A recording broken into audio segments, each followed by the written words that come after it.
I'm Kendra Sheets. And I'm Rich Gill. And this is Enough, a podcast that aims to shine light into the darkened corners of the music industry while discussing the ways we can and should improve ourselves and, in turn, our community. We're back! Happy New Year! A little late because it's February, but whatever. We were resting in January and hibernating and trying to recoup and recharge. So thank you for joining us on our very first episode of 2024. Welcome back to another episode of Subtext, our information-driven subset of this podcast. We are happy to be back. Sort of. No, we are. It's good to be back. We're going to try to remember how to do all this because it's been so long. But here we go. Let's get into it. To give everyone a little recap of stuff that happened towards the end of the year, 2023. In November, the Adult Survivors Act in New York closed. Now, for those of you who don't know what that was, it gave a 1-year window to survivors of sexual assault whose statute of limitations had closed to file lawsuits against the person who harmed them.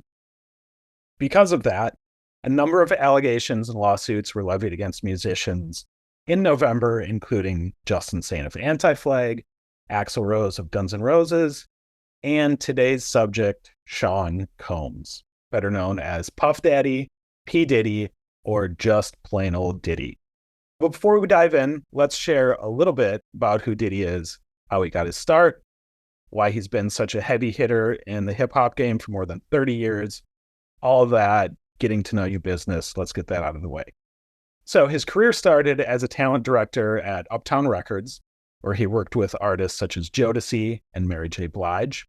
After getting fired from Uptown in 1993, he started his own label, Bad Boy Records, where he rose to prominence with artists like Mace, Faith Evans, the aforementioned Mary J. Blige, and of course, the notorious B.I.G., helping to make all those artists household names in the mid-90s. His first album came out in 1997 and has been certified platinum 7 times. He's released 4 other albums since, the most recent coming out actually last September in 2023. He produced a little show called Making the Band. If you are about my age, you will very much remember that and all of the episodes, as I do. Oh, I remember that too. I said my age. Or slightly older. Maybe. He started his own clothing label, Sean John. He's won awards, including Grammys, and he co-founded a TV network and a news site called Revolt just about 10 years or so ago. So let's fast forward to late last year when a former girlfriend of his, Cassie Ventura, filed a lawsuit against him for sexual assault. As it so often happens in situations like this, that lawsuit opened the door for additional lawsuits being filed with multiple allegations of sexual violence that spanned the years 1990 to 2003. Companies cut ties with him. Macy's pulled Sean John clothing from their stores and ended their partnership with him. He stepped down as the chairman of Revolt TV. Hulu scrapped production for a planned reality show revolving around Combs and his family. Which is fine, because that sounds boring as shit, so whatever. I mean, it's not Those gonna... like famous people family shows are so boring. And I watch like a ton of trashy reality shows. I mean, nothing is going to beat The Simple Life, so why do they keep making shows like that? Fact. Right? And yet, despite all of those other companies and organizations cutting ties with him, the television station BET and also Jackson State University, whom Combs had contributed $1 million to earlier in the year, refused to acknowledge the allegations. But Cassie's claims weren't even the first made publicly regarding abuse from Combs. So let's start where we always do in these types of situations, at the very beginning. Diddy has a history of abuse, not just against women, but against everyone from Drake to rival label heads to a coach at UCLA that oversaw a team that his son was currently on, which is a really bizarre story, so if you have some time, look it up. But we're just going to focus on the women that he's allegedly abused. Back in 2017, a woman named Cindy Ruella, pardon me if I botch her name, she'd been Diddy's personal chef. So she filed a lawsuit claiming that she was sexually harassed and retaliated against by Combs, among other things. The lawsuit was settled for an undisclosed amount in early 2019. Then, later that year, one of his exes, Gina Huynh, told a blogger that he'd abused her during their 5 years together. She said he stomped on her stomach, causing her to be winded, and then he punched her in the back of the head. Gina added that he was mentally and emotionally abusing her as well, and that everyone in his circle allowed it to happen. Nothing came of these allegations, and they were mostly swept under the rug.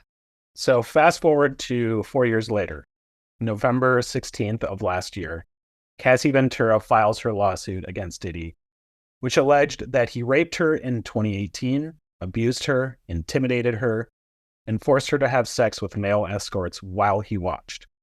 And in a twist that I don't think anyone saw coming, the lawsuit also alleges that Combs went Godfather on Kid Cudi and blew up his car to keep him from seeing Cassie. A rep of Cudi's stated that those accusations are true. Diddy denied the allegations and added that Cassie said that she wanted $30 million from him prior to filing the lawsuit. One day later, on November 17th, the two settled for an undisclosed amount. Seems suspicious. A little bit. But that wasn't the end of it. As Rich had mentioned, something that we've seen many times before, when someone is brave enough to step forward and go public with their story of abuse, others who have faced similar treatment from the abuser tend to feel safe enough or empowered enough to speak up as well.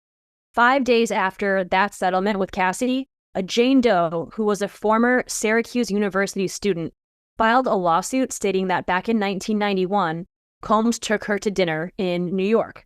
He then drove her to a recording studio where he drugged, raped, and recorded her, and then showed that recording to other people. Quote, days later, a male friend revealed to her that he had viewed the sex tape along with other men, end quote, is what her suit states. Combs and his counsel, of course, denied the allegations. I find it interesting that they refer to the videotaped rape as a sex tape. Gross. It's weird, right? It's in quotes in the quote, but it's really bizarre that that's the phraseology that was chosen for that. Like that was something that had two consenting parties. Right. It's super weird and gross. And yeah, for sure. Yeah. Not shocking. No, not at all. Not in the least. I'm just continually disappointed, like a parent. I'm not shocked. I'm not mad at you. I'm just continually disappointed. Right. But I'm also mad at you. Never mind. Now, as we said at the start, November 23rd of last year was the deadline for New York State's Adult Survivors Act. We actually touched on this subject in our last episode of 2023 with Karen Menzies and Sean Vincent, which we definitely suggest you check out for more information about the New York State Adult Survivors Act if you haven't already. Now, before this deadline last year, a second Jane Doe filed a lawsuit against Diddy. She stated that in the early 90s, he and singer-songwriter Aaron Hall took turns raping her and one of her friends. She added that days later, he attacked her, he being Diddy, attacked her, choking her until she passed out. He was apparently worried that the two women would tell the woman Diddy was dating at the time what had happened. Interesting. So you choke him. That'll keep him quiet. Yeah, I guess so. And they are not done yet, folks. There is one more. On December 6th, a third Jane Doe. Side note, I want to mention that every single person that we're talking about here, sans Cassie, is a Jane Doe. That is because there is so much fear instilled in them from this very powerful person. Otherwise, they'd probably be coming forward with their actual names, but they're probably worried about seeking retaliation. We've seen this before. We've talked about this before. So please note, 3 Jane Does, all back to back. Also, I just want to point out, take a few minutes to Google the litany of awful, horrible, creepy, weird stuff that Sean Combs has been involved with throughout the years. Not to make light of the entire situation, but like in Zoolander, when they find out that like Mugatu's sidekick woman is like in every photo for the last like 40 years of every single crazy, shitty thing that's ever happened. It's like that. No joke. When you look into it, it's like he was there, and you had no idea. So if you have the time, do a deep dive. There's a whole series of stories about the Uptown Records era and what exactly happened there when he was dismissed of his position. that is also very strange. But we digress. We're talking about December 6th, a third Jane Doe files a lawsuit against Combs, against Daddy's House Records, and against Bad Boy Entertainment. This woman stated that in 2003, when she was 17 years old, she was raped by Diddy, Harvey Pierre, who used to be the president of Bad Boy Records, and one other man in Diddy's house studio in New York City. The whole thing, to me, just sounds like an R. Kelly kind of situation. So yeah. Pierre meets this Jane Doe in Detroit and said that Sean Combs wants to meet her. She was flown to the East Coast, and then she was plied with alcohol and drugs. She was going in and out of consciousness, and that's when they took turns raping her.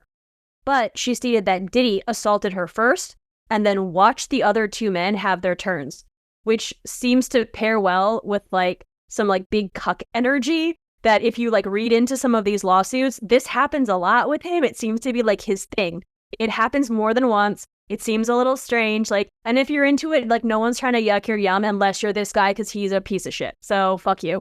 So anyway, once she was able to get her bearings, able to stand again, she was basically thrown on a plane and sent right back to Detroit. And if that doesn't sound, at least the first half, like some R. Kelly shit, I don't know what does. Unfortunately, R. Kelly ended up keeping all the women and locking them in a studio, so this ending was a little bit different, but it seems very similar in a lot of ways. Absolutely, yeah. So on the day that this lawsuit was filed, we finally get a statement from Sean Combs. You know it was coming, so here it is. Enough is enough. For the last couple of weeks, I have sat silently and watched people try to assassinate my character, destroy my reputation, and my legacy. Sickening allegations have been made against me by individuals looking for a quick payday. Let me be absolutely clear. I did not do any of the awful things being alleged. I will fight for my name, my family, and for the truth. End quote. The very next day after that, singer-songwriter Tiffany Red published an open letter to Combs via Rolling Stone, stating that what Cassie had claimed was true.